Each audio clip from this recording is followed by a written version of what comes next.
It is Sunday, April 26th, 2020. I am Ricky Berger, joined by David Halprin Shihan, my sensei from Framingham Aikido, and Joe Birdsong Shihan from Aikido of Austin. And this is Aikido Perspectives. Welcome. Cue the music. Cue the music by... That's it. Chris. You don't have the music yet, huh? Yeah, where's Chris? It's getting better each time we hear it. We have 40 questions for two Shihans, and we did an episode, I think 2 weeks ago, and we got through 14. Yeah, we got through 14 questions. So, and Senseis, you have seen these questions in advance. So I apologize if any of them are too forward. But let's just start with the next question. There are no competitions or combative sparring in Aikido. Why? You want to take that, David? It's funny. I recently did this thing on Reddit, and that question came up. And just this morning, I was going to copy that because that was the most thinking I had done. Somebody asked that same question. So I was trying to remember what I said because I actually thought about that for a while at that point.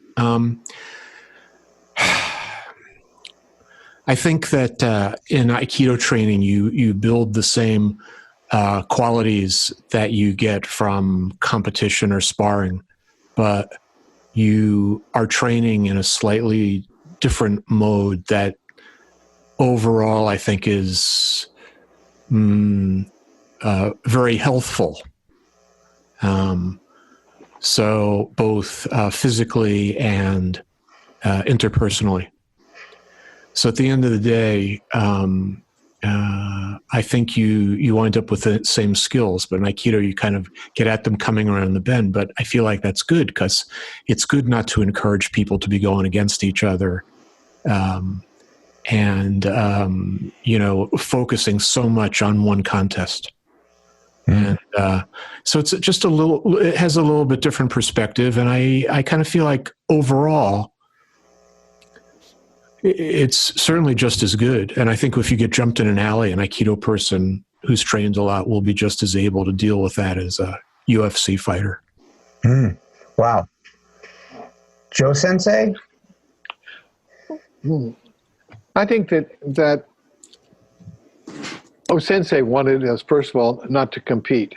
So to start where this first came from was Sensei didn't want us to compete.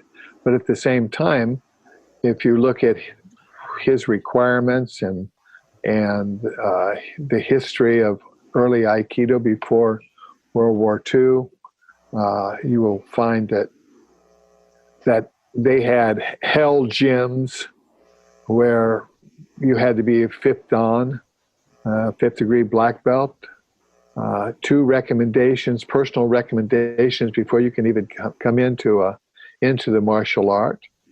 And when you were there, the reason for hell gym was because they beat the hell out of one another and they worked hard. And so it was, but the idea of competition was something that was brought forward when judo was being taught and jiu-jitsu was being rescued by judo, and that was the common activity, sports. But O-sensei would argue that you can't beat someone up and be better. That doesn't make you better. So he speaks from a non-physical, but a kind of a mental and then ultimately spiritual point of view. I think that's really important because O-sensei was very strong in martial arts, right? But what he wanted to do was make some spiritual breakthrough so that martial arts, was doing what at root it was supposed to do, which was to eliminate enemies by bringing everybody together like in a family. Right. And so that was O-sensei's message. Did O-sensei talk about the fact that, if you're in a combative situation, if you win, you've hurt the other person, and that doesn't make you feel good. And if you lose, you got hurt or you lost, and that doesn't make you feel good. So you sort of can't win in that environment. That was my line, not Sensei's. That was your line. But I'm glad to be mistaken for Sensei. You're starting to look a little bit like him, David. Yeah, I know. Old. How you told me that. Well, I've expressed it that way. You know, I think that's a good way of looking at it. But I mean, Sensei was coming from a very like elevated, I think, spiritual perspective, and he was coming out of a, you know, certainly at that time, like people in Japan who had vision knew that what was going on in the country was end in the total destruction of the country. And, you know, obviously, you know, all their martial arts hadn't done much about that. So you know, there was something missing, and what it was is like understanding that it's about peace and love, basically. Right. Yeah. Yeah. So that's you know, that's what you should spend your time on. So but you want to do a fighting art, then do it in this mode where the relationships and everything are harmonious with your friends that you practice hard with and enjoy. Well, yeah, and you can also would just say that when you are practicing with a friend or Tohei Sensei would say, well, you don't have to be friends, you have to be friendly.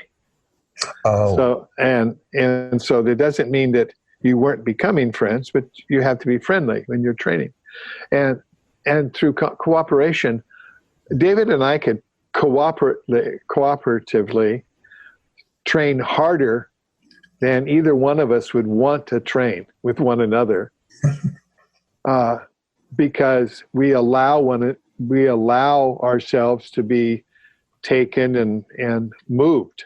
And we don't resist one another. So we ultimately can practice harder and stronger than what we would or what we might be able to do in a competitive mode. Where in competitive mode, yes, the idea is you don't know what your partners are doing, you don't know this, you don't know you're responding, but in all cases, everybody has to be in shape. You know, everybody has to have enough breath to take on how long it's going to take to do anything. So how do you, people that even do competitive stuff, practice cooperatively before they go to competing with one another? That's a very good point. Like boxing has sparring, right? In sparring, right. You're not trying to you're not fighting the same way, or maybe you are. When you spar, like in boxing, are you doing it the same way, like with the same killer thing as you do in the real fight? It's dialed back. So, I mean, you can watch classic Mike Tyson sparring sessions from back in the day against great boxers, and he's dialed back. They're dialed back. Right. So it's more. It's interesting. It's more cooperative. That's a very, very good point. Yeah, that's very interesting. And that seems to indicate that they think that type of training does help them when they get to the fight, right?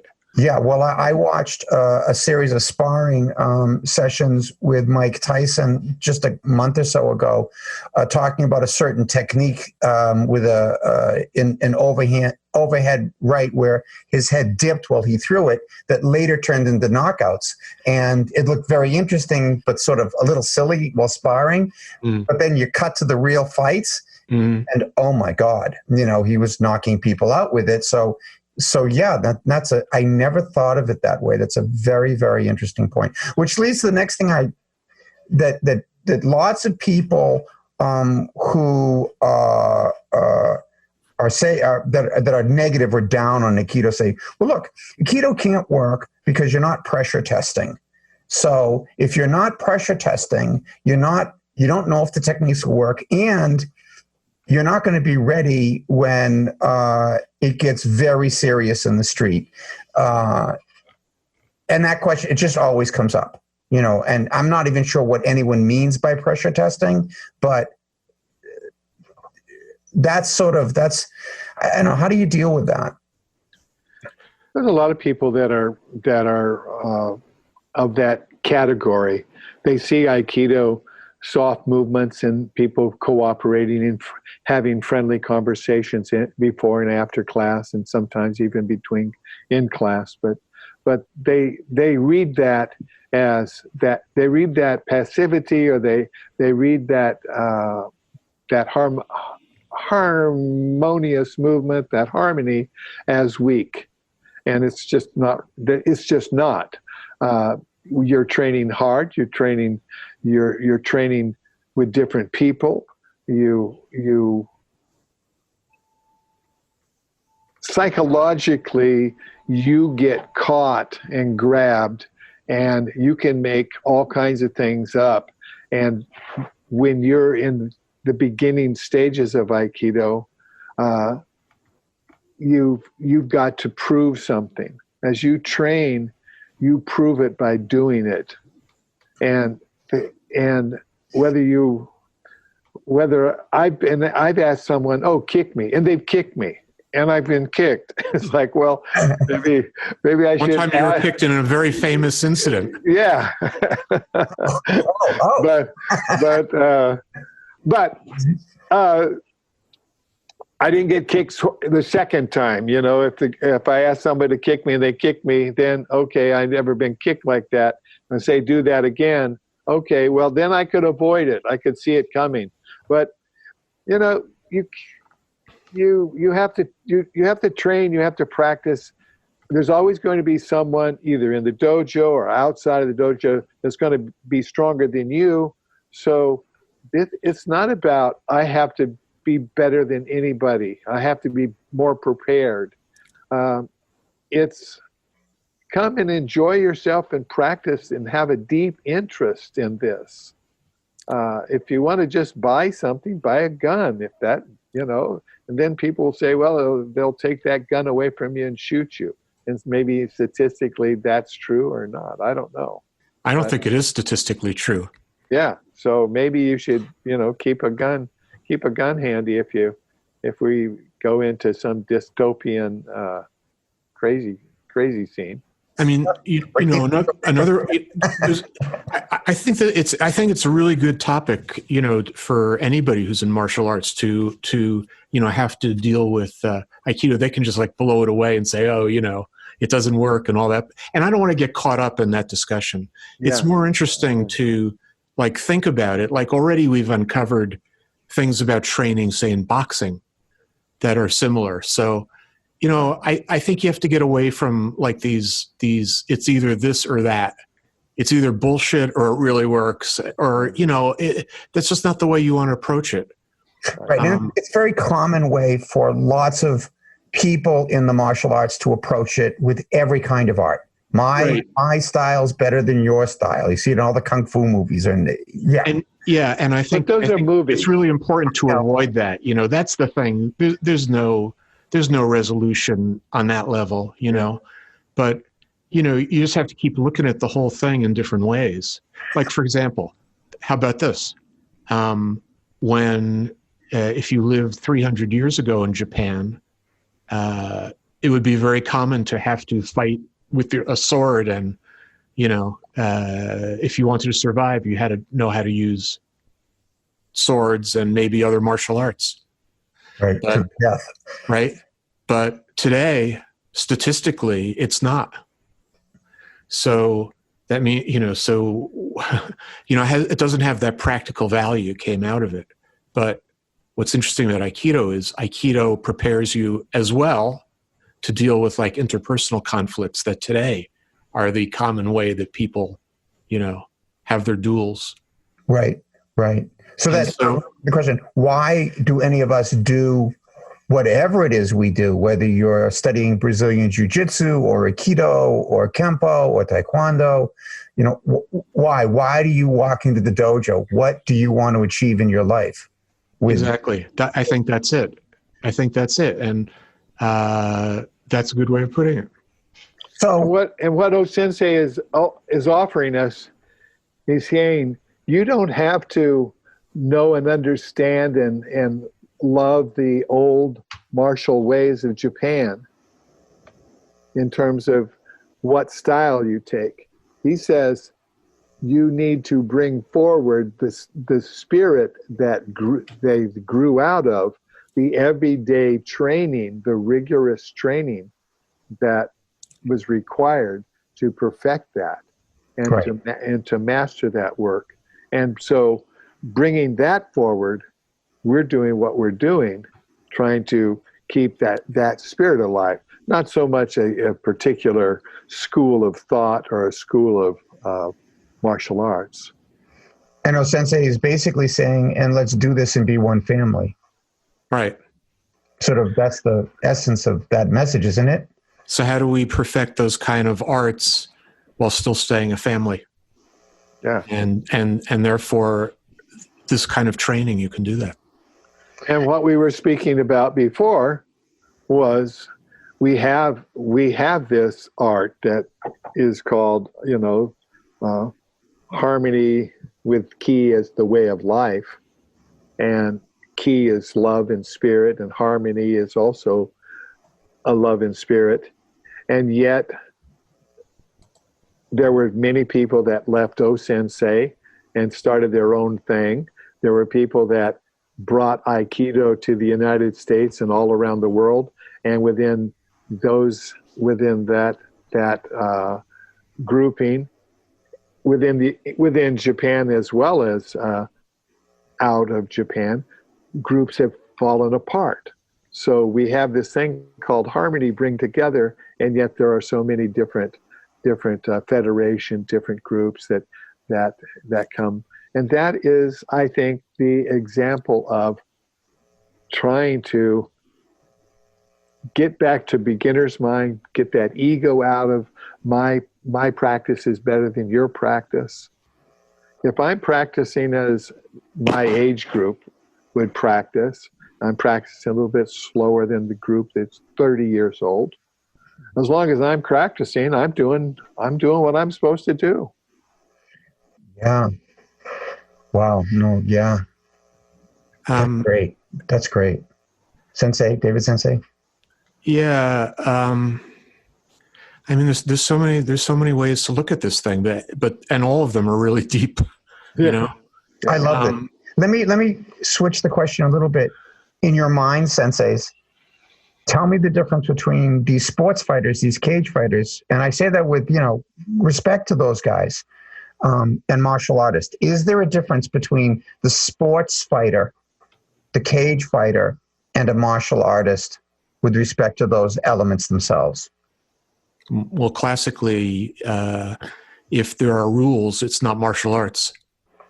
Martial arts is like anything goes. So that's the difference between a sport and a martial art. Yeah. And that's why, really fighting, I guess martial arts isn't the right term, but if there's fighting where there's no rules, or there's having matches or competing or cooperating or exercising together, whatever you want in other ways.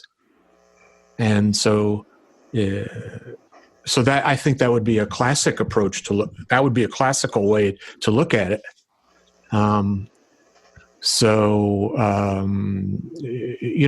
Any set of rules you set up, if people are incentivized to win within that set of rules, they study it and they optimize, and then this thing evolved. I think in UFC, right? Haven't the different styles dominated at different times? Yes. Then their period of dominance comes to an end, and something else. Yes. Right. Yeah. And that's how that would go in that situation, right? And that will keep evolving, and people will keep adapting to what each other are doing. Yeah. And the rules that prohibit you from what you can't do eliminate the introduction of certain martial arts techniques from other styles, because you can't do this, you can't do that. Yeah. No gun. You can't bring a gun into the cage. Right. Yeah. Or a knife. Yeah, you can't bring either. Exactly. That's a very good point. Yeah. The other thing is, I wish some of these young guys who are doing this kind of training would do Aikido, because I think, starting at that age and wanting to do exercise that hard, they would get like an unbelievable training. I mean, I've never seen an athlete come into an Aikido. Well, it can't happen. Like if you can take break falls for an hour nonstop, that's very good physical training. God, yeah. And but the thing is, you can't even do that unless you've practiced for a while. But I doubt any athlete could come in and just do that, even if they could physically take the falls. Yeah. Let me ask this. So you start your journey in the arts. Do you have to be a black belt to consider yourself a martial artist? No, of course not. No. But I don't see, I'm asking, I know it's funny. I'm asking that question because I really don't know when you can say, I study martial arts. I'm a martial artist. I love what I'm studying. Do you have to reach some level to say it, or? Why don't you just say I'm studying martial arts or I'm practicing martial arts or whatever it is you're doing? Right.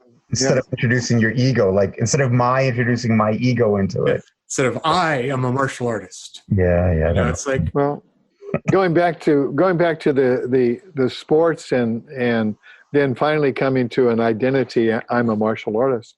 The thing about sports is that it's an interactive activity that requires a winner and a loser. There's rules to it. There's a winner and a loser, and what it pushes to me, it's a lot of activities like the sports, is really they focus on we need spectators. So it's not an all-encompassing, hey, join us for a good bashing at the octagon. It's whereas Aikido brings you in. It brings everybody in. It's not a sport that requires a winner and a loser. It doesn't require an athletic body. In fact, sometimes you wish that people had athletic bodies, but they don't. They come in. I've had so many people come in and they don't know what they want. They don't know what they want. And I don't know if they're, David, I'm sure that you've had people who are in their 40s always say, "Oh, all my life I've wanting to do Aikido." And then they come in and then they stay for like 2 weeks or a month and they go. And it's like, well, all your life you want to do Aikido and so all you invest 2 weeks or a month in it and that's it. yeah. And I used to think of myself as, I must have said something or I didn't do something. I didn't meet the expectations. But now I understand that that maybe 20 years of just thinking about something isn't enough to make you commit to something once you do it. Doing is so important. Yeah, exactly. And it's the hardest thing to do. It's Right. like, it's hard to practice Aikido. You go to the dojo several times a week in the evening or blah, blah, blah. And then you really, it takes a long time to really get it at all. And so especially at the beginning, you spend a lot of time confused and frustrated and people have all kinds of different issues. And so you don't really, well, I think to me, like from my perspective, I see like someone gets a benefit from day one. I see it, but I don't think they see it at all. And so they're getting no reward, or something like that. So it just takes a long time to get to the first point where you think, oh, this is starting to make sense to me. And then you hit a certain stage before you get a black belt, Ricky, that you start doubting everything that you've ever done. Or you should be anyway. Yeah, it's like, oh my gosh, and now I have to. You can look ahead because the test is on the wall, so you can see what the teacher's going to ask you, and maybe more, and all of a sudden, you're going to try to practice harder and do better, and then you start doubting yourself, and at that time, a lot of people, right before their black belt, they leave. They leave. Really? I've had numbers of, well, I won't say dozens, but over the years, people getting right there, and then they walk away. And I don't know. I haven't identified that. That's something you have to go back and ask people. But Yeah, I mean, we should do exit interviews, but yeah, we've tried that, but you don't get very good information. But right. Yeah. but I mean, I think one thing about Aikido is that it's like a sort of little psychological laboratory, and over the years, you see people passing through, and why they stay, why they leave, what they think when they start, but I think the people that stick around will realize there's some spiritual thing they get out of it, and not coming from outside, but just sort of awakening something inside them. I don't know if it's by moving that way or working with people in that way, but I think Aikido, like many spiritual practices like meditation, kind of awakens something inside you. That starts to become to grow, and I think that's amazing. Yeah. And If you look, let me just say, David, if you look at the process, Rick, when you come in, just like David said, it takes a long time to be able to fall down, get up, and all. So just think of all those years that you spent as a white belt, trying to figure out where your right foot is and where do you put this and how do you swing up this and how do you move. Just think, as it evolves, you have less to think about. Let's say you know where to put your feet.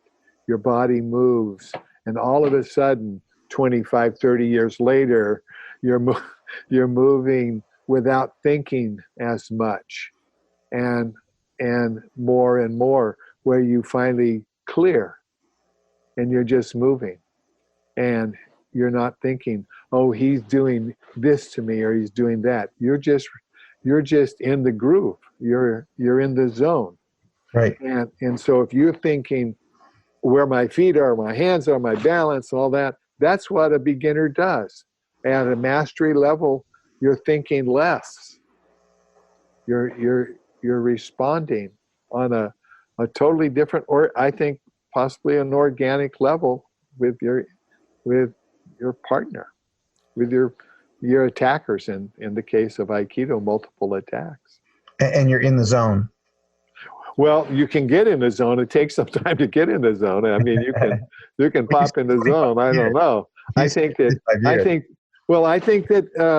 what that really means, if you think of the zone as a mind state, a state of mind.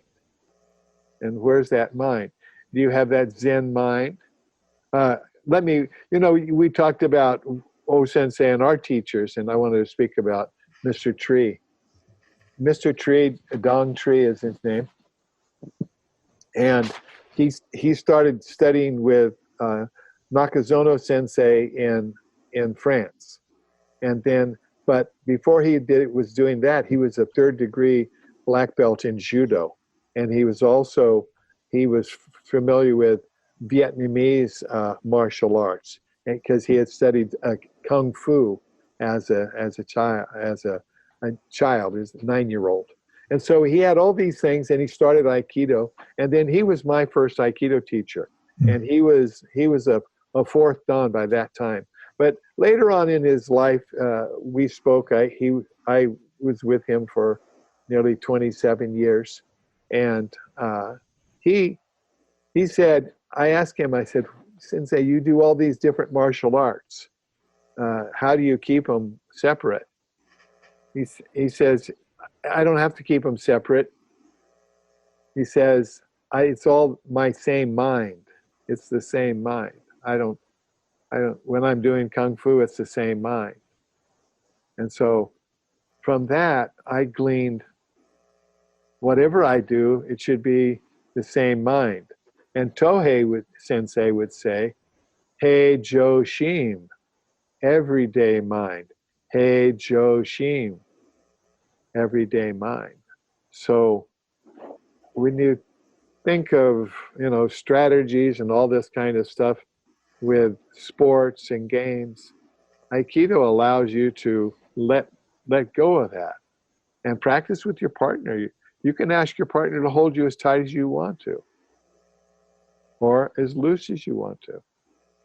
And you have a dialogue of movement with your partner. And when you have capacity, then it should be fun.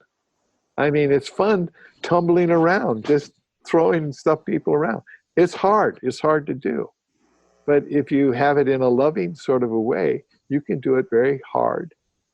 I don't think I want to get bounced at my age. I don't want to get bounced on the ground because you're stronger than I am. It's like, okay, Yeah, I mean, I think that's another aspect of it, that in Aikido you could actually practice to an advanced age, and right. A lot of other sports your body gets wrecked, so you can't do a lot of things later, And I think that's why a lot of one group of people that practice Aikido is people who have come from other martial arts and either found that it was breaking their body as they got older, or just lacked something. But I think you're right. I think it's that state of mind is the sort of secret of the martial arts, among other things, or one of the secrets of the martial arts. The question is then, if that's really what it is, how do you train yourself to get into that space? Let me ask you this question, because I think what you're saying may fit within this with respect to Aikido. Is one of the aspects of Aikido, one of the beneficial aspects of Aikido, is that it's ego crushing. So it gets you away from, I need to be better than my friend who stands next to me. I want to be as good as Sensei. I. As you develop, it sort of crushes that to where let's just practice and have a really good time. Yeah. Otherwise you're just caught in a cycle of winning and losing, right? Right.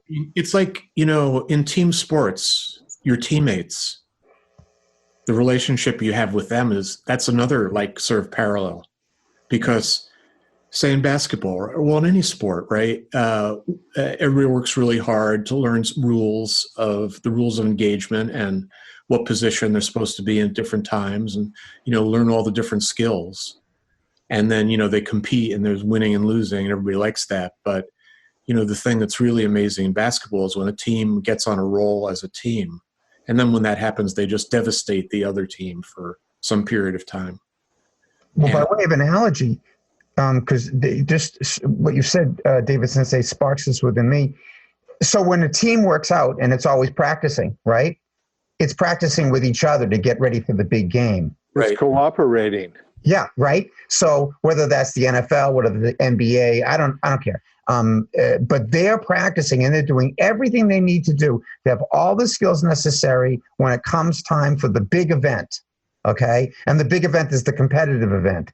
From an analogous perspective, is Aikido like that same team practice, getting ready for a big event, which may never occur? Which may or may not occur. I mean, is that what it really is? I think you've hit on something there. It's you. I just drew it out. It's you. Yeah. This is great stuff. Yeah, so it's interesting, right? I mean, it just goes to the complexity of everything, and how you can't just see things in blacks and white and everything, and right. So I think it's something that is under discussion, and I think sort of at this point in the history of Aikido, that's one of the things people are trying to figure out a little bit. Well, we'll probably get comments on this discussion, because this is right on that line of. What was the original question, Rick? Well, the original question was, do you need to be a black belt to be considered a martial artist? That's what started this. Okay. But with you two guys, and I say that with love in my heart, you guys are wonderful, and you carry these discussions to different places that are magnificent and sometimes far afield. But let me bring it to this next question, and this is for me as a white belt, as a second cue. I really feel that I wrote this question. I really feel this question, and I mean this with no offense. Here we go. On the mat, there are those who take wonderful break falls, and then, well, there's me, or those trying to get to that place. Sometimes senseis, when demonstrating, say to class just before doing a technique on uke requiring a break fall, if you can take the ukemi, and then sensei throws hard. My question is, isn't ukemi regardless of whether or not you can take a big break fall? Ukemi. Ukemi. Sorry, sensei. No, not at all. I don't think so. I think that it's not, there are many ukemi techniques, and I think, but the thing that makes any of them good is maintaining the connection with the opponent, or with the nage in that case. Mm-hmm. So it's the connectedness and the way the power is transmitted from the nage to the uke that requires maintaining that contact.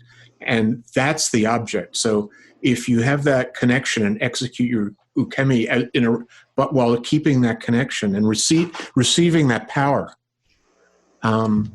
it's which technique you use, which ukemi technique or which type of fall, let's say, you use is secondary. Oh. So let me take that a little bit further. So if you're working with a partner and you're concerned with whether you can take the fall, and you have the right, as far as I'm concerned, to say, hey, I'm kind of concerned if I can take the fall. So if I'm a senior to you and I say to you, hey, you want to work on this fall that you can't take very well, and you say yes, okay. I say, okay, let's do it. So I know that you can take the fall at, let's say, the speed of 2 without crushing yourself. Right. So I start moving you at about a half or a 1. Okay? So I'm moving, and I move myself, and then when you grab a hold of me, I make no resistance. I let you fill me up and throw me down. And I stay connected to you. I do everything that Mr. David just said. Wait till you do whatever you're supposed to do as nage, and I receive it until I have to fall. And then I take whatever fall I am capable of. Then I start saying, hey, okay, so now I'm bringing you up to 1, 1.5. You're feeling okay, a little more confident. Now I'm going to take you up to 2. That's as fast as you can go. But when you take me, I'll even try to speed you up a little bit by going faster. I'll drive you as an uke. Oh. I'll drive you as an uke. I'll make you make me move faster. Because after 2 or 3 times, we should know which way we're going, right? We should know what movement is. Yes, that's it. Yeah. I mean, it's not like we haven't done it 1,000 times or 100 times. So let's get on with it. So if you're going a little slower, I pick up the pace so it pushes you to receive me and then throw me as uke. So I'm working both sides of this. As the senior, I'm bringing you up. Pretty soon, I'm going to try to throw you at 2.5. And then that allows the uke to also learn to relax while this is happening, right, which is a critical part of Aikido. Right. Relaxation is fundamental to Aikido, I think. Because this methodology is friendly. So if it's friendly, as it starts to get faster, you can stay relaxed because you feel like you're in good hands with your friend who's now speeding up a bit. Yeah. Right. You've negotiated. And that's what this is all about. And then everybody can keep progressing. Right. And you've conflict resolution. Your conflict is, I don't want to be thrown so hard. The resolution is, hey, let me throw you slower, and then I'll throw you a little bit faster, and I can show you how I move as uke, maybe so that'll help you move faster, or you can feel my movement. And then we can stop talking about it and just do it 100 times more and faster and harder and go, okay. And then maybe you wind back down. If you have a 10 or 15 minute bout, you wind down. And you don't go any faster. That you don't want to beat yourself up or go as fast as you can so you have to sit down and rest. You slow down so you can never sit down and rest. Always be practicing. Wow. Don't sit down and rest. Slow down. Slow your practice down. Why do you want to, unless you want to sit down and rest, that's a different story. Well, that's just about if you need to throw up. Well, yeah, that's going. I mean, ultimately, practicing this way, you are working towards the point where the nage can throw full power, do the technique at full power, and the uke can receive the full power, Right? and everybody walks away and can do it again another 100 times. Yeah. I mean, I have, as a beginner, I have senpai who are my great friends that I adore who say, I can't wait to throw you harder. And I'm like, oh, I can't wait. And it's because we're not competing. It's like, oh, this is going to be great. I can't wait. I want to get there because I want to be able to do that for my friends and for me. And you can see how it brings people together. And that's actually, George Leonard, who started me in Aikido, was a critic of the whole athletic system, the way athletics was structured as elitist.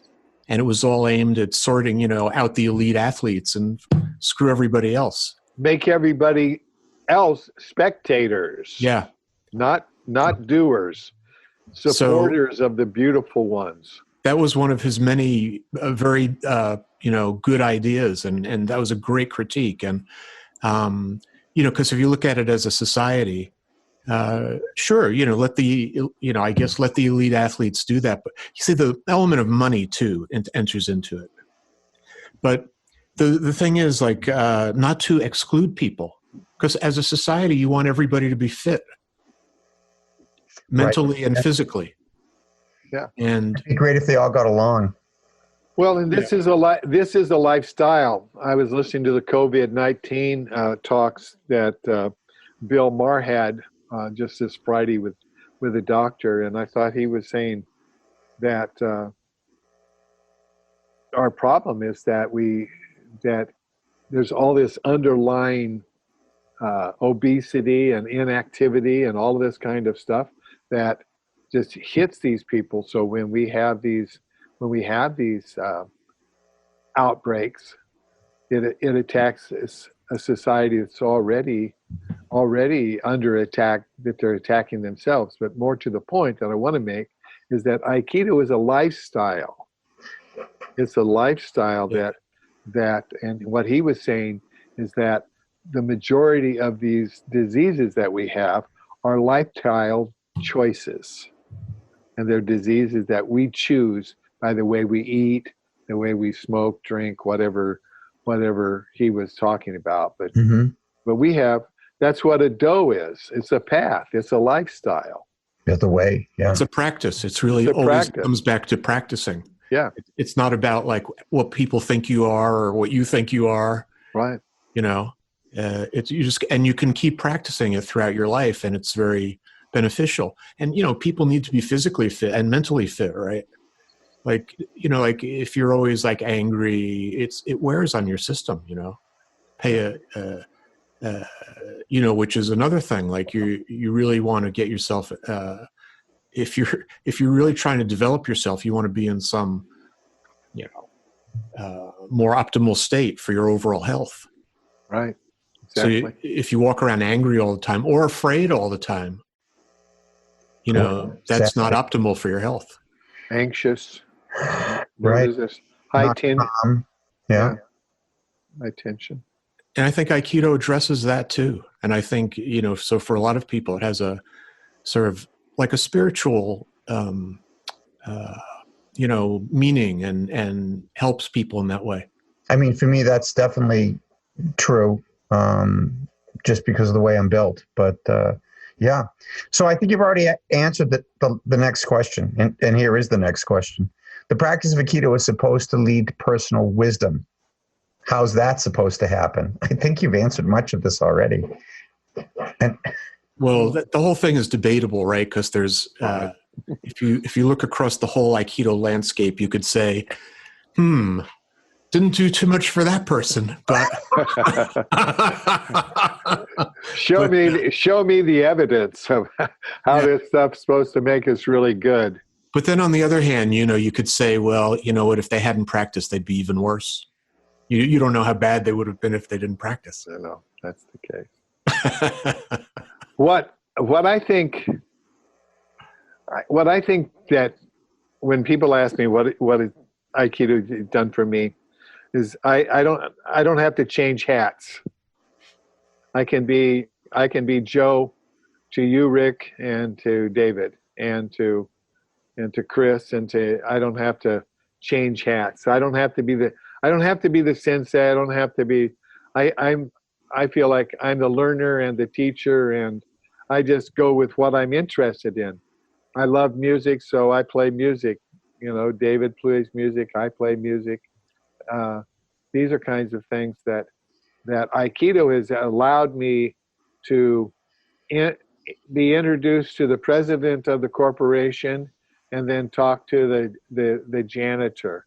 And I don't mean that these both are excellent people. It's just that I don't have to change hats. I can be myself, and that's something that I think that I think it's something that happens as you grow older, but it's also something that I've had several friends tell me I don't have to.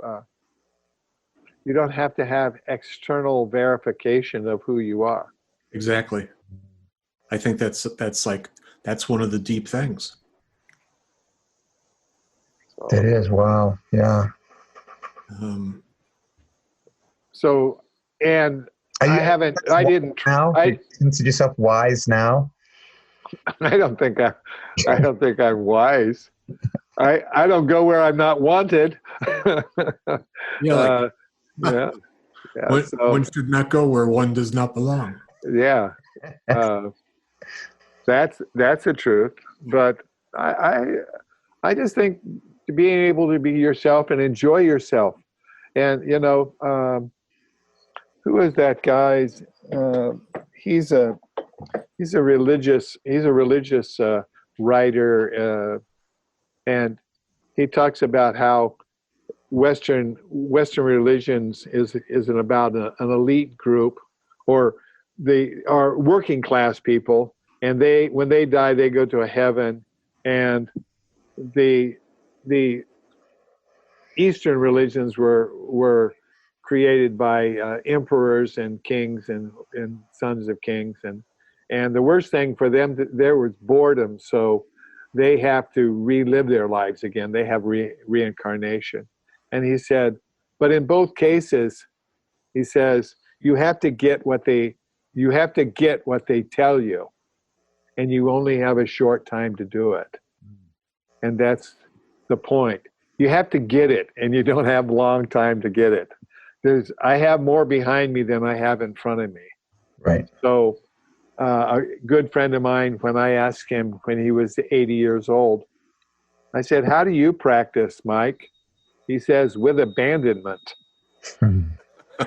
That's awesome. He says, I don't know how long I'm going to be, but I'm going to enjoy myself while I'm practicing. And that's what I'm doing right now. I'm enjoying myself. And I've asked my students to practice with me hard, attack me hard, because I'm supposed to know what I'm doing now. I've done this 50 years. And some of them still don't, but maybe I shouldn't ask them, but they're nice about it. Why don't they? Some of them do. That's good. I get to it tests me. It helps me. So, this is, I don't know how to ask this question.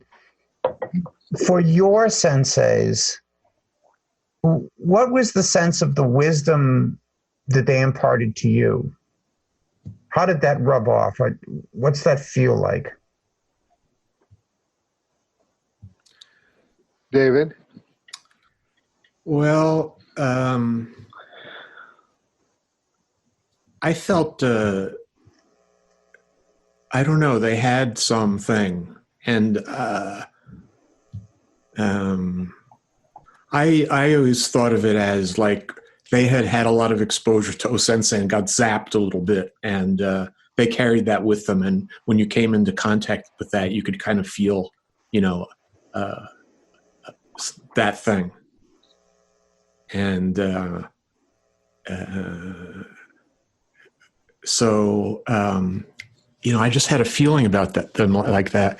And that's how I looked at it. But also, like, those guys were martial artists. And, we saw them in their, older age, but I think this is another thing. I felt those guys were really martial artists, and they were not aggressive or abusive. Well, not in Kanai Sensei's case. And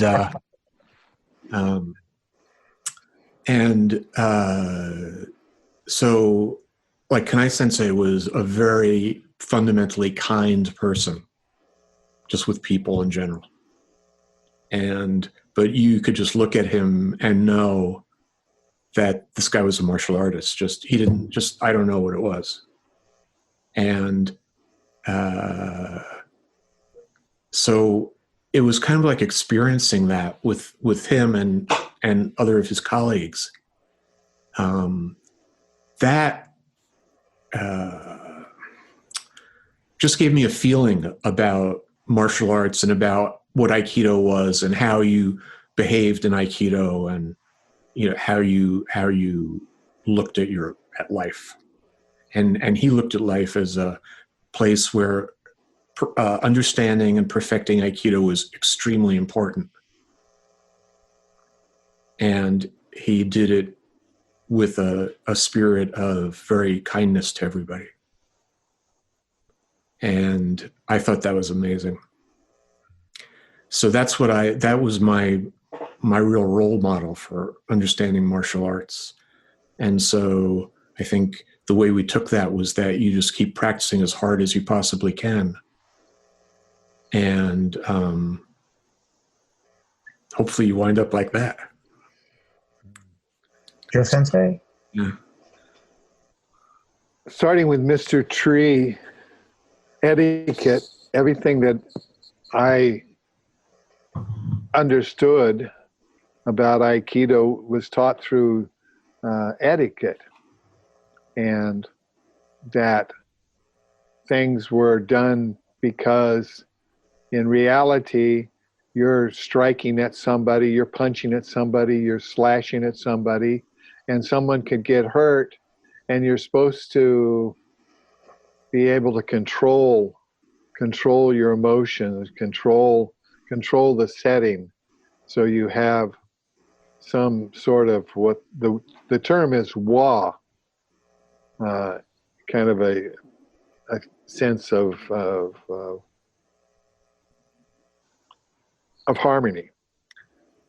Toei Sensei followed that up with, he didn't speak to that so much as he showed it by inviting people over that were more senior to him and junior to him, and having us watch how he himself behaved around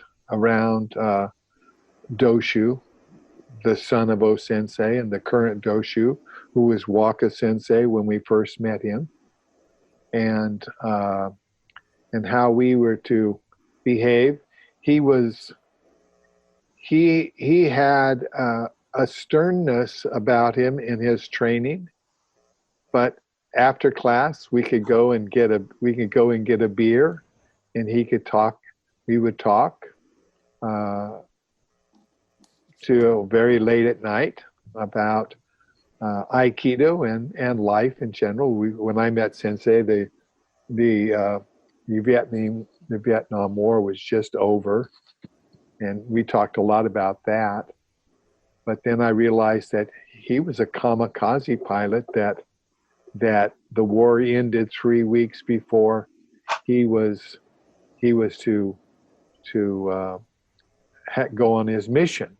So he was a person that was committed to giving his life for his country.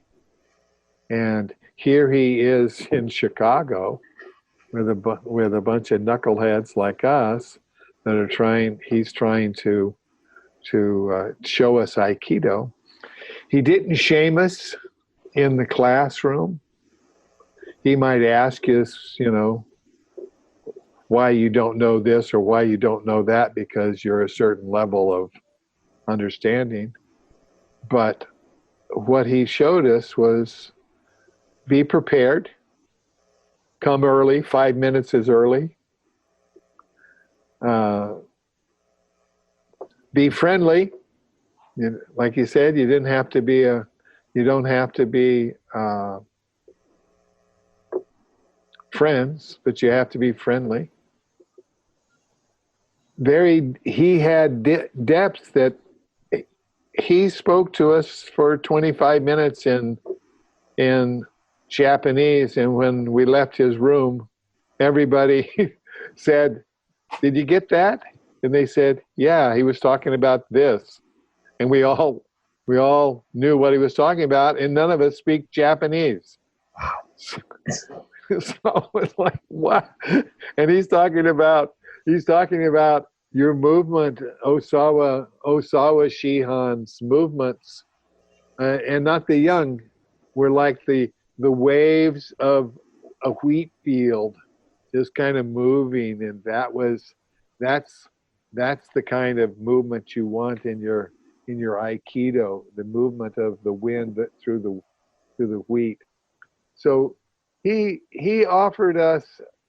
He was about 10 years older than the group the Shihan that came to America, Yamada Sensei and Kanai Sensei and Shiba Sensei. He was a little bit older, some of them more than 10 years older than them.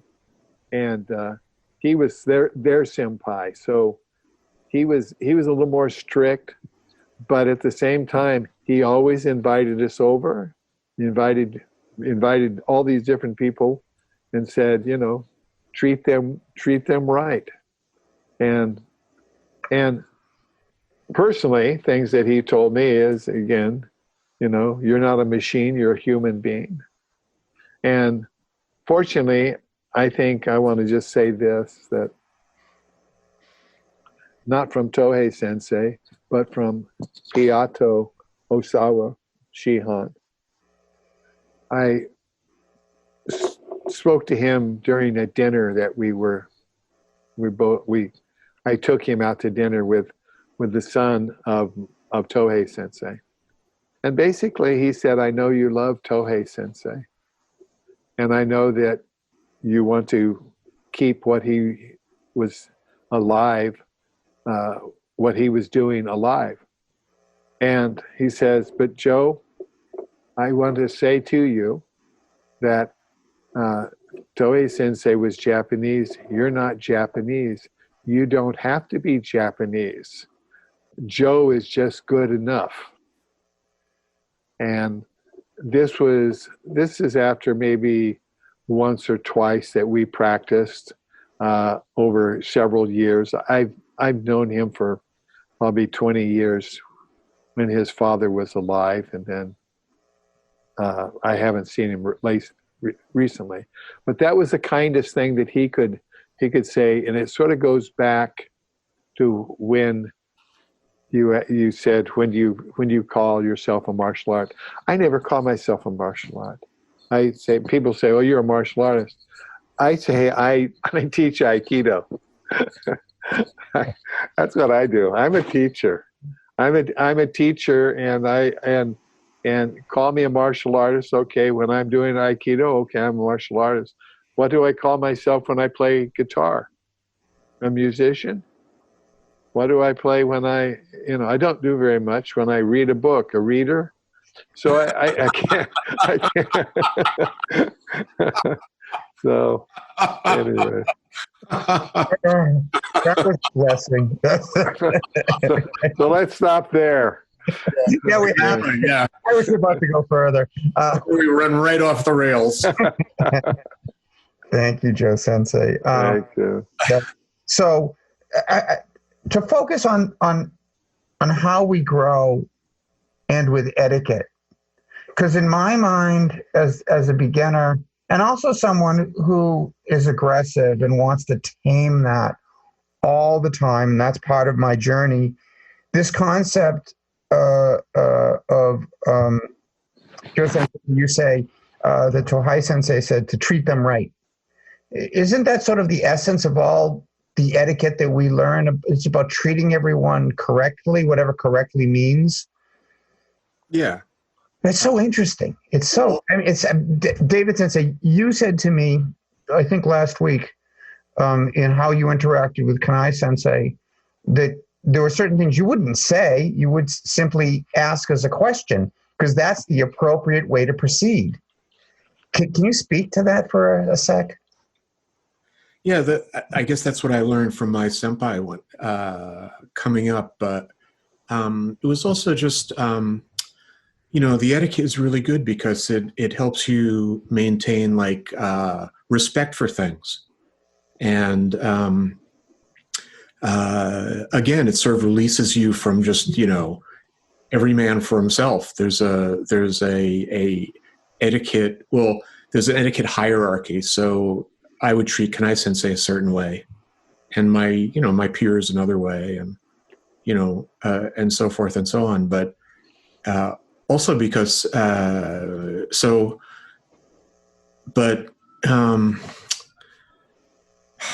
don't know how to express this exactly. Yeah, so the etiquette system teaches you to be reticent with some people and just where you are in the hierarchy. But that doesn't mean that you can't raise issues either. So you raise the issue as a question, which it turns out a lot of times you get much more information by raising it as a question than you do by saying, well, my theory is blah, blah, blah. Right. But if you can ask them as a question, hey, Sensei, what do you think about da, da, da? Or, when that happened. And then a lot of times you get a much better answer because you sort of haven't over restricted it with your own stuff. Yeah. I mean, if you really want to learn something, you don't need them to know your stuff. I mean, you do. I mean, you're raising the issue, right? But once you raise the issue, it's more important that you listen to them than that they listen to you. Is part of that sort of is part of what that sort of baked into the notion that, look, when I communicate with this other person, whoever this other person is, whether they're at this level or at that level, I want them to feel comfortable. I don't want them to be angered. I don't want them to feel aggression. I don't want it to turn into a fight. The whole thing. So that's the thing, that it just, everything keeps moving smoothly. Exactly. It takes so much static out of society. Mm-hmm. People can just interact with each other in a somewhat nicer way. And in martial arts, and particularly in Aikido, you have a lot of rules about how you roll that out. Right. Help you sort of do it, but it's sort of like a step above maybe what, how people treat each other out in the street or something, right? But that's where the wisdom comes in, sort of like on the mat, that you don't do these things because on the mat translates to what might happen in a truly martial setting, where if you do X incorrectly, you're going to get killed or hit. All the way to, if I'm not in the dojo, but I'm on the street and I have my hands on my hips while I'm listening to you talk, or I have my arms crossed, I'm not being inviting. That's well, I don't know, like maybe in some other ways, but in the martial arts etiquette I learned, and I think recently I saw a thing about Yoshioka Sensei backing up this point, But so in a dojo, in a class, crossing your arms is very rude. And also, like, kind of putting your hands on your hips, same thing. So don't make large movements. Yeah. They're a little nervous. If you're in a class, learn. If you're the teacher of the class, teach. Yeah. Yeah. That's Well. It's funny that you said Yoshioka Sensei, David. I asked him why we do all this. Why do we do this etiquette? He says it's self-defense. Oh. He said it's all self-defense. It's manners. So you again navigate everyday life through manners in the way you deport yourself. And to go back to mindsets, when you come into the dojo, you do whatever you've done out in the car or wherever you come to, and then you say, you step into the dojo and you bow. Then you take your clothes off, and then you get into a white uniform or thereabouts, maybe black trousers if you want. And then everybody's the same. Everybody's cut down the same. So the only thing that's going on differently is inside their heads. Externally, they all look alike. Some of them have yellower gis or newer gis, and some of them have white gis. And now everybody buys bleach gis so they can have super white. So, but you gotta. My gis whitened. Yeah, it's like Guilty. right, but it's a mindset. Then before you get on the mat, you bow, and some people do a standing bow. Other people, I think, and I tell my students, if you're late to class, then you sit on the mat and ask permission and bow in, and then. But there's all kinds of little nuances. If you're in a 200 student seminar, and the teacher's way over there, you might have a senior like David would just look at you and say, "Come on in. You're just in." But if it was somebody like Hayato Sensei, you would go up and ask him to come in. That would be my etiquette. Now I push that right to the edge. I think that etiquette is sort of rituals that make things automatic. And again, and that frees up some of your processing power. I think that's right. That's similar to why, if you have a teacher, what the teacher is. The teacher is someone who you're going to relax some of your screens, your quality screens, right, and evaluation screens. Really that all your judgments, and so you're just going to open that up and just whatever they say, you just take it. You're going to be receptive. Yeah, totally receptive. Oh yeah. Just to that person, not to everyone. At that moment, that's that person. Right. That's your teacher, and then you just ride that as far as you can go, and everybody else you can evaluate away. But that's how you get more information. Especially you think somebody has some knowledge that you want to get. So from a perspective, look, here's Aikido, here's etiquette, here's what we're trying to learn about etiquette while we're learning Aikido, all of these years that we're doing it, is the takeaway sort of from a wisdom perspective is that if you can carry this off the mat and you're still using this because you're always the same Joe, right, Joe Sensei, that life's just smoother. Yeah. And it's common sense is what Sensei would say. Right. That you have to, and then we argued a little bit about, well, what's common sense? Well, common sense is everybody knows that, you don't do this. But maybe common sense in some other culture, for example, crossing your hands across your chest in China is in fact, oh, you're very curious and you're very engaged.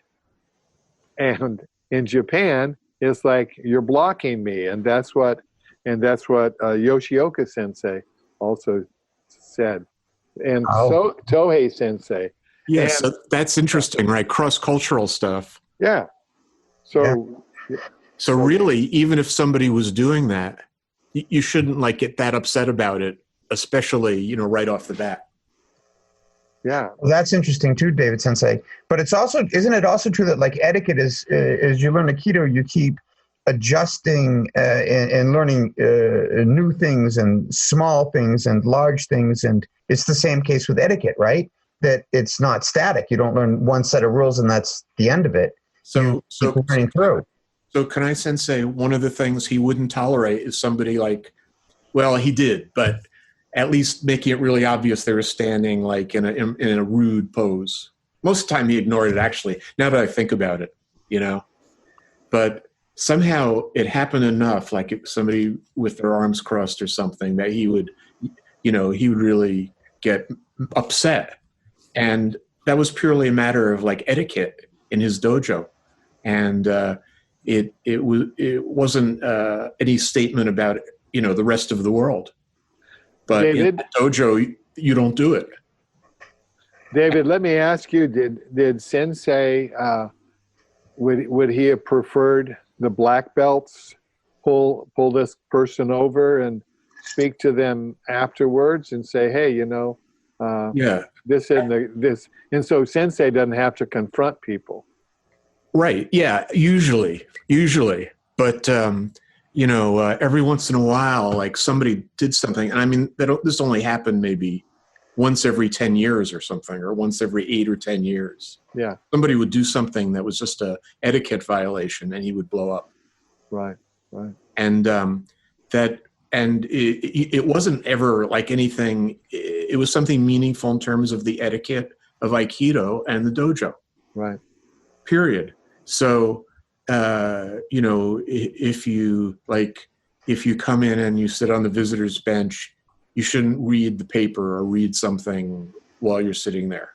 Right. You know, if that's part of the dojo, if you want to read or whatever, go in the lounge somewhere else and do that. But if you're, you know, observing an Aikido class, you don't do that. You watch the class. So could you watch the class on your telephone? Not in those days. Well, you know, it's funny because I often wondered, like, what Kanai Sensei was pretty strict about that, like things like that, and especially would come up when people would come to observe class, and you know, because they don't know, you know, what the etiquette is and so forth, and not, you know, I'm sure it's different than what most of them expect.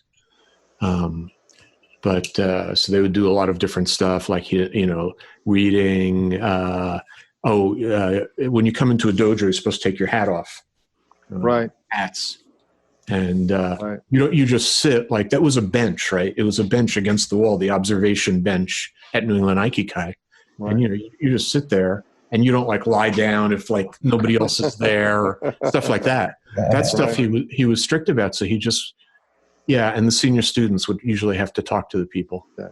And then, you know, it was kind of bad because then like other people don't like you. Oh, you were so mean to that guy when you told him to take his hat off. Sorry, you know, I'm doing the best I can.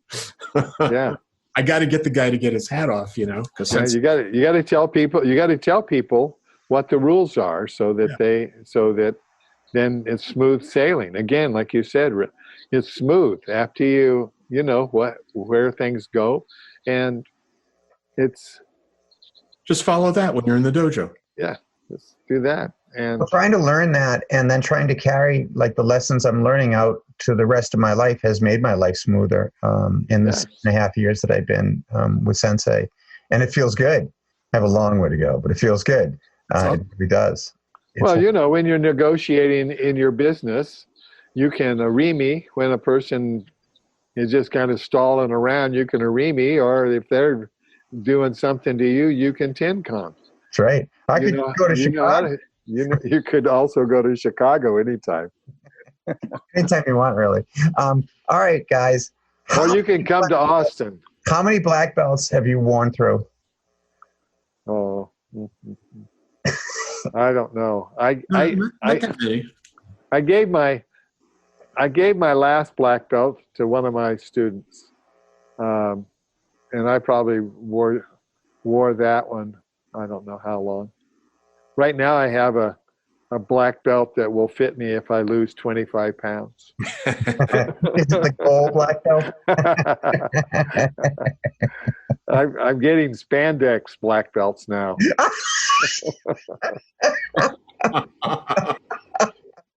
Okay. Just in case. My hara is getting, so developed. There's so much power. That's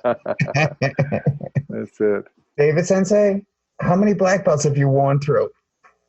I really don't know. Not that many. I mean, single digits, I would say. Mm-hmm. Mm-hmm. So you guys have taught and practiced Aikido all over the world for many, many years. I guess the question would be, regale us of an adventure. Because we're on tape, we guy got to do this. Tell us a great story from your adventures. Tell us something. Well, let me tell you a short one. The first time Tohei Sensei took us to Japan, we went way north. It was about it's called Akita. And when Sensei was in Japan, he would travel by train all the way up into northern Japan, but it was on the Sea of Japan side. And he taught there, and he was the teacher there. And then he would come back and he would stay in a town called Yamagata where we met Shirata Sensei. So when we first arrived in Japan, we went to Hombu Dojo. We practiced with the Doshu. And that was Kishomaru, because this was in 83. And then we had a special class with Osawa Sensei, the father of Hayato Sensei. And then we did all this stuff, but Sensei was in the background. And so then we get up to Shirata Sensei was there. We practice a whole bunch and we move on, but Sensei's still in the background. Sensei's not teaching any classes. He gets to, and he's like, he says nothing.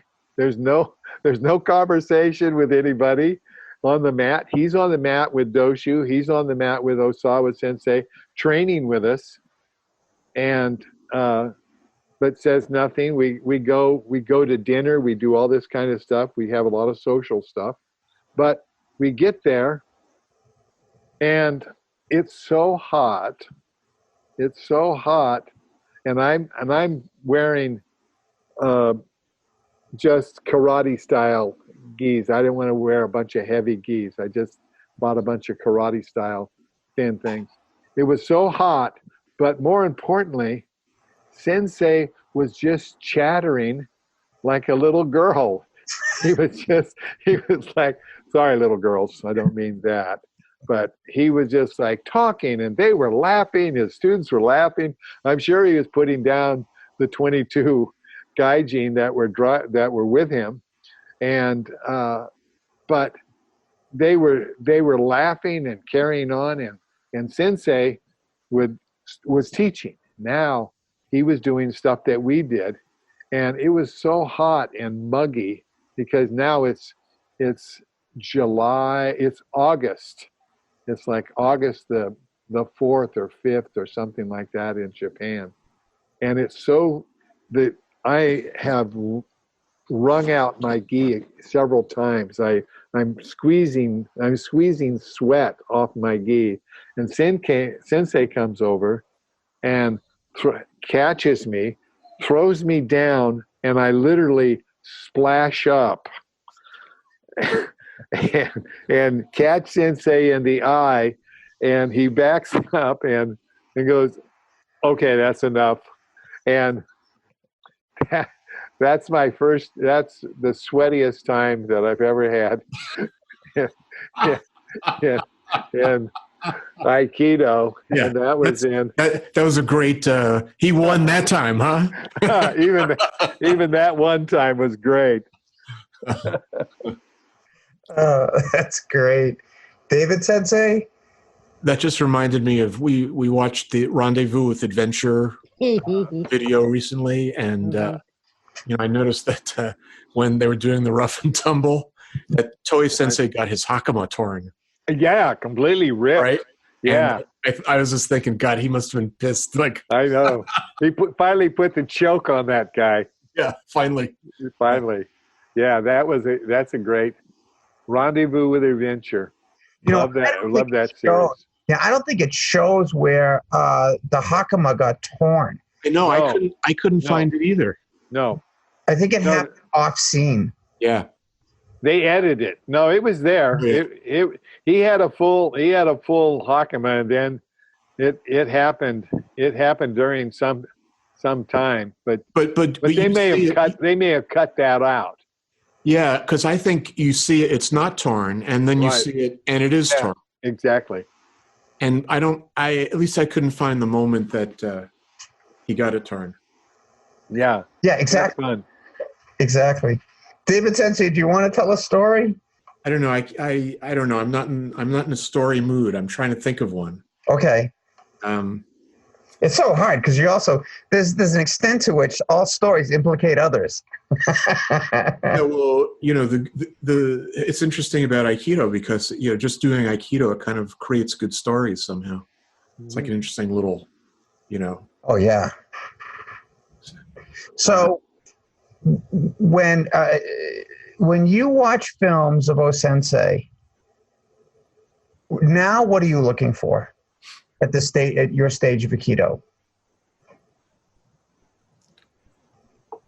Am I doing something that looks a little bit like what he's doing? Let's get rid of that one. Yeah, pretty much. That's not a good criteria. Can I do that? No, forget that. Are you ever? What the hell was that? I mean, it's not like what I'm looking for. I'm not looking for. I'm just like looking at it. Right. And the thing I'm noticing recently is just the beautiful way he enters every time. Like he just moves to a perfect place. Right. And his first movement is always just exactly to a good place. And you can also see him misstep and kind of be off balance. Oh, yeah, and sure. And he catches himself and doesn't make a big scene out of it. Right.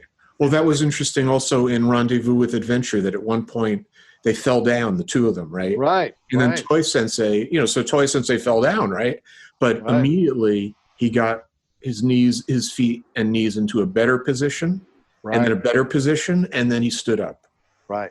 And that's real. Like things go wrong, and the way he recovered from that was impressive. And so someone might look at that and not think that was a big deal.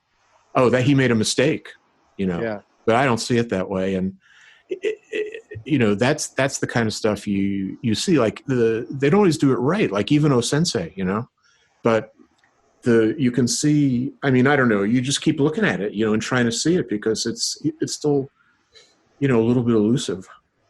Wow. Yeah. Okay. Just things that he does, the same as what David's saying, is not that what I was saying is, well, am I doing something like he's doing? Yeah, okay, I'm doing something like he's doing, but at the same time, he's working. It's like when we looked at that tape with you, David, where Sensei throws down 7 people. Yeah. It's like, what is he doing? And you're looking, he's tying them all up. Right. He ties them all up. You see them all line up. And that's it's like, what is he doing? And it's sort of like Arikawa Sensei when he rolled over and did some of that Daito-Ru Jiu-Jitsu or Aiki, Daito-Ru Aikikai or Aiki, that where he was holding people down. Right. That I like to look at that kind of stuff and observe and go, yeah, wow. But how do they do that? I'm watching the thing. I don't have a dojo right at hand, so I can't flop on the floor and get it. But yeah. Well, that stuff is very hard to follow. Yeah. actually, this is the first time we've probably had enough time to actually try to actually analyze those techniques. Yeah. Because you only see them once every 30 years, right? Yeah. Wow. Wow. So, well, we're not in the dojo now, but we are developing. And Senseis, are you still developing in your Aikido? And as you are doing that, how do you decide what to think about and what to work on?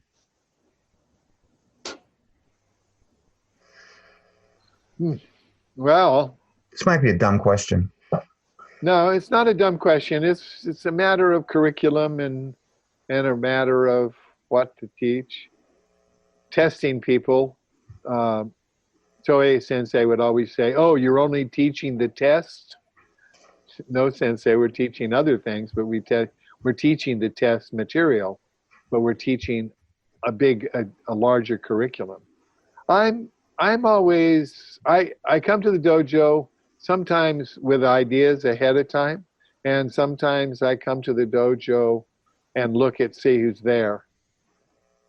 I'm a real basic guy, and so I do a lot of basic movements, and then try to extrapolate from basics.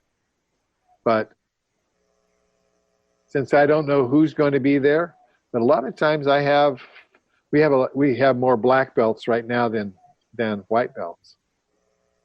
So we keep it pretty high level, but I'm still doing some very basic techniques. Basic, I mean Shio-nage Kotegashi basics, but we can do 5 different kinds of Kotegashi and 5 or 6 different kinds of Shio-nages, and we can do a whole bunch of things. People want to work out. People, they want to get sweaty and do that, but that's not really the main reason. It's just keep practicing. It's not to just get sweaty and hot isn't the main reason to do Aikido. You can go bowling and get sweaty and hot. Yeah. But that's what I look at. I just look at my students and see who's there.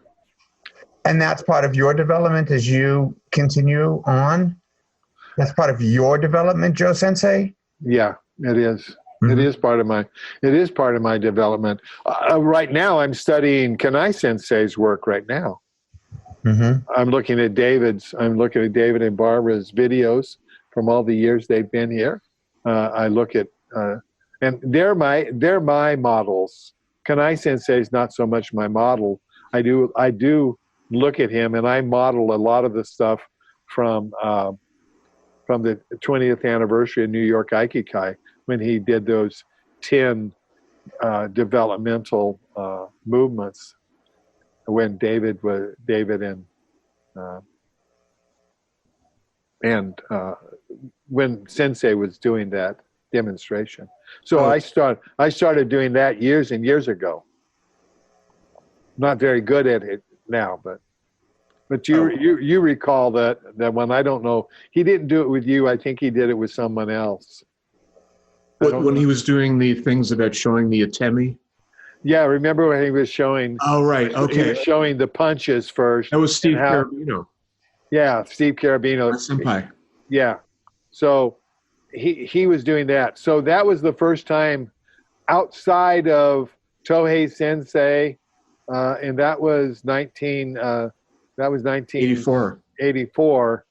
I started looking at Kanai Sensei stuff there, but it wasn't until whenever I could go to his classes, which would be in Chicago, or sometimes I would go to all of his classes at the 30th anniversary of New York Aikikai. They had that's when all those guys came. That was when Doshu, or I think it was Waka Sensei actually, the current Doshu was there at summer camp, and I practiced. So I'm practicing Kanai Sensei style via David and Barbara. So just a short. And Sorry. let me just say, it's been good to be the teacher because you don't get the shit beat out of you all the time being the teacher. But when David first came down, he threw me a couple of times harder than anybody that I've ever experienced, and it was a wake up call, and it was a really fun experience. So I'm evolving with some different movements with Kanai Sensei stuff via David and Barbara. Yeah, So I'm learning from what I would call a dohai, not a senpai or kohai, but the same level. David and I are the same level. Yeah, I mean, this is what we always did, really. Like, Joe basically does his things like Toei Sensei did them fundamentally, but you look at other teachers and either, in class or whatever video, and you see, I mean, it's better in class, but you see elements of the way they're doing things that you can, incorporate as well, or that raise questions that you should answer. Mm-hmm. But in terms of my process, I mean, mostly I'm teaching. But when I teach and I demonstrate a technique, I'm sort of evaluating how good it is. Yeah. And, what are there things, issues will come up, like exactly how does this movement timing work? And you keep noticing, it's like it always is in practice. You're always thinking about it and practicing away. But like while you're doing that, you're thinking, what's right, what's wrong? How is this supposed to be done? What am I doing? Does that match what's supposed to be done? Yes or no? Correct.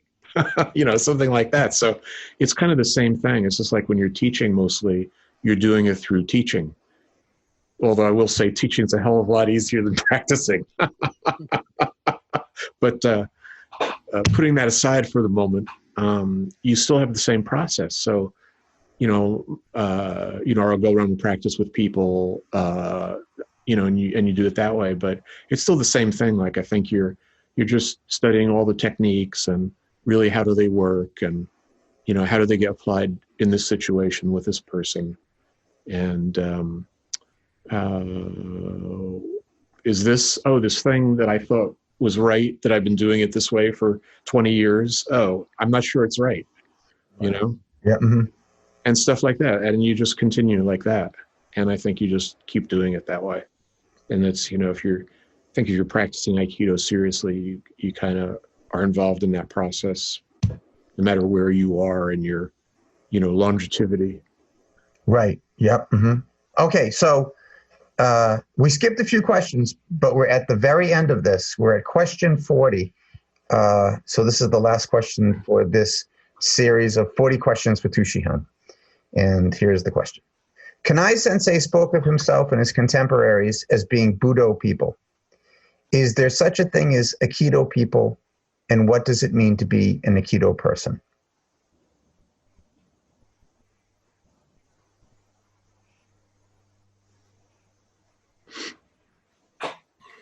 Budo may or may not have come across with Aikido. Aikido is a Budo of love.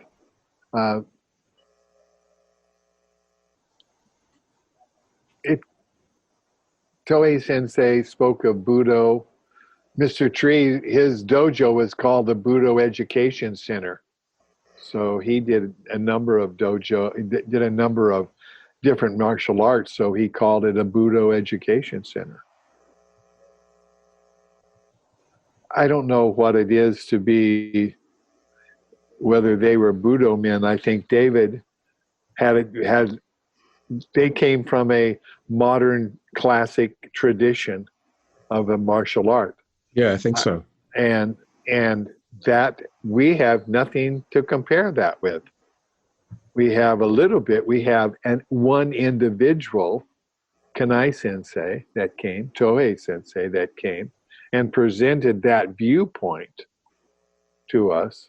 And as far as I am concerned, I try to keep that viewpoint alive. But I don't think that young people or people in general are wanting the things that David and I were looking for at the age that we started Aikido. It was a different time. It's a different, I want to be known as an Aikido person. I follow other activities as ways, as does, my eating. I follow a macrobiotic lifestyle, which is energetics with food and what that means. So am I an Aikidoist? Yeah, I would say I think of Aikido most of the time, all day long. I see things and I look at it.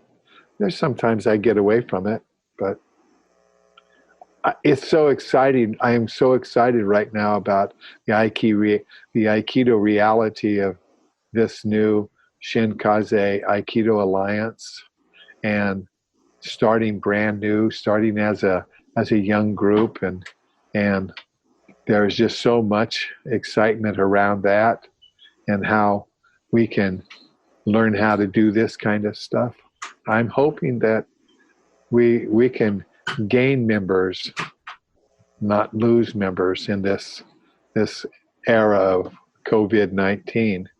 Yeah, that might be the case, because maybe people are looking for something like that, and maybe now that things have slowed down a little bit, they can spend a little more time thinking about that aspect. It's hard to know. When we started, it was a different world. We were I think in general at that time, people were very interested in ideas about spiritual development and ancient knowledge, and the disciplines that are in the old ways of knowledge, and stuff like that. And so that very much led to martial arts for many people, I think. Yeah. But Aikido had really that element, partly by accident and just where it was in its history. Right. But it really embodied that element. Like I always think of, at that time, everybody read Carlos Castaneda's books. Right. Or everybody I knew, anyway. Oh, no, maybe it was just me. Pass the gin, son. But Right. anyway, I mean, I was reading those books around that time. I guess before. Right. I don't know, before. Yeah, I think I started. I forget when the first one came out. I think it was in the late 60s. Yeah. But the thing gradually emerged, and I always enjoyed reading those, because I saw so many parallels to what I was experiencing in a completely different context. Right. And not that the crazy, super weirdo things that happened, in his world were happening like that. Right.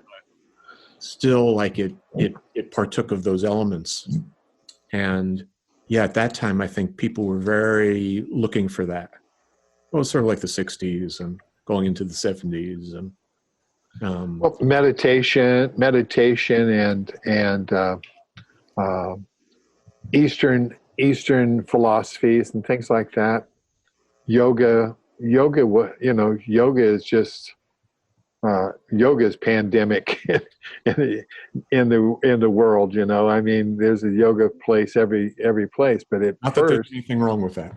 Yeah, and I don't think either it's bad. I just say that we never had any of that stuff, and now there's, like I said, from when we started, now we have several magazines, we have digital magazines, we've had books, we have people writing. I don't know of any autobiographies yet, unless you call Wendy Palmer and some of Richard Heckler's work. Well, Lisa Klein wrote a biography of Chiba Sensei. Yeah, so nobody has written any biographies, but when you write, we are ingrained in American life now as Aikido. Oh yeah, it's not going completely away. Yeah, and so whether we spoke with Steven Seagal last time, bringing a visual image of Aikido to the pop culture, and some of it worked and brought people into Aikido, and then they're on to the next thing. But Aikido has something to offer people in a very sublime way, and people are so used to being shouted at and screamed at and pushed and prodded that they don't see that it's not Teddy Roosevelt's stick, but Aikido is quiet but carries a big stick. It's very powerful. It's very powerful, and I spoke to one of my students who is 85 years old now, and he hasn't been with me for 20 years, and he came and we spoke, and he was telling me how I got him into a lifestyle meditation, and because Aikido allowed him to sit quietly for 5 minutes before class starts. And that's great value. And now he's been doing Zen meditations for the last 15 years. Fantastic. So yeah, it's like Aikido is a positive thing in society, and it's one way or another, it's well worth doing. It's just a very positive reconciliation type of thing. So, but is there anything else to add on this notion of, if you can add, what an Aikido person is beyond what we've? I don't know. That's. Is it too trite a question? I don't know. It's just like I don't know how you deal with it at that level. Do you practice Aikido? We're back to that. But what it just made me think of was a story about Kanai Sensei that we're at a sushi bar eating, and a guy was sitting on the other side of him, and the guy somehow, I think it was a Japanese guy, and I think they got into a conversation, and the guy was asking him, what's the difference? Kanai Sensei had practiced karate to some extent before he did Aikido, and the guy was saying, well, what's the difference between Aikido and karate? And Kanai Sensei said, well, in karate, it's very hard to open the door.